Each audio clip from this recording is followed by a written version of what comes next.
குழந்தைங்களோட லஞ்ச் பாக்ஸுக்கு இதை மாதிரி முட்டை சாதம் செஞ்சு கொடுத்து பாருங்கள். ரொம்ப விரும்பி சாப்பிடுவாங்க. லஞ்ச் பாக்ஸும் காலியாக தான் வரும். இதை எப்படி பண்ணணும்னு பார்க்கலாமா?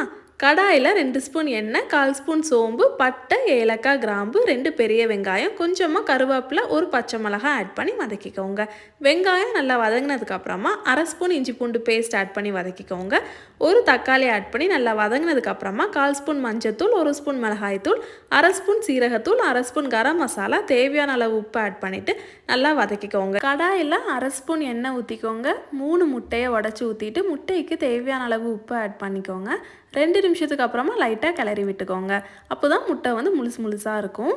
இப்போ வெங்காயம் தக்காளி கூட நல்லா கிளறி விட்டுட்டு வேக வச்சுருந்த 1 கப் சாதம் ஆட் பண்ணிக்கிறேன். 1 ஸ்பூன் பெப்பர் தூள் ஆட் பண்ணிவிட்டு நல்லா கிளறி விட்டுக்கோங்க.